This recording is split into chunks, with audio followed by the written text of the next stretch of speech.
Hello, my name is Gabriella Chellis. I've just completed my first year at the University of Virginia. The poem I've chosen, The Blessed Virgin Compared to the Air We Breathe, is by Gerard Manley Hopkins, a Jesuit priest and Victorian poet. Hopkins wrote this poem for a May Day celebration, a feast dedicated to the Blessed Mother. This poem is a beautiful reminder of the incredible gift God gives us in the form of a woman full of His grace. It is a poem rejoicing in the assurance of this mother's love and resting in the knowledge that she will always guard us and will bring us to her Son. The Blessed Virgin, compared to the air we breathe. Wild air, world-mothering air, nestling me everywhere, that each eyelash or hair girdles, goes home betwixt the fleeciest, frailest-flixed snowflake that's fairly mixed with riddles, and is rife in every least thing's life. This needful, never spent and nursing element, my more than meat and drink, my meal at every wink, this air, which by life's law my lung must draw and draw now but to breathe its praise, minds me in many ways of her, who not only gave God's infinity, dwindled to infancy welcome in womb and breast, birth, milk, and all the rest, but mothers each new grace that does now reach our race. Mary Immaculate, merely a woman, yet whose presence power is great as no goddess's was dreamed, who this one work has to do, let all God's glory through. God's glory which would go through her and from her flow off, and no way but so. I say that we are wound with mercy round and round, as if with air. The same is Mary, more by name. She, wild web, wondrous robe, mantles the guilty globe, since God has let dispense her prayers, His providence.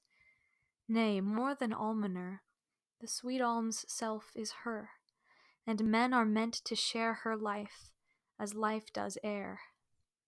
If I have understood, she holds high motherhood towards all our ghostly good, and plays in grace her part about man's beating heart, laying like air's fine flood the death dance in his blood, yet no part but will be Christ our Saviour still. Of her flesh he took flesh. He does take fresh and fresh, though much the mystery how, not flesh but spirit now, and makes, O marvellous, new Nazareths in us, where she shall yet conceive him morning, noon, and eve, new Bethlehems, and he born there, evening, noon, and morn. Bethlehem or Nazareth, men here may draw like breath more Christ and baffle death, who born so comes to be new self and nobler me, in each one, and each one more makes when all is done, both God's and Mary's Son. Again, look overhead how air is azured. Oh how, nay, do but stand where you can lift your hand skywards. Rich, rich it laps round the 4 finger gaps.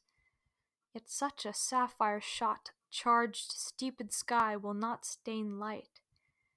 Yea, mark you this, it does no prejudice. The glass blue days are those when every color glows, each shape and shadow shows.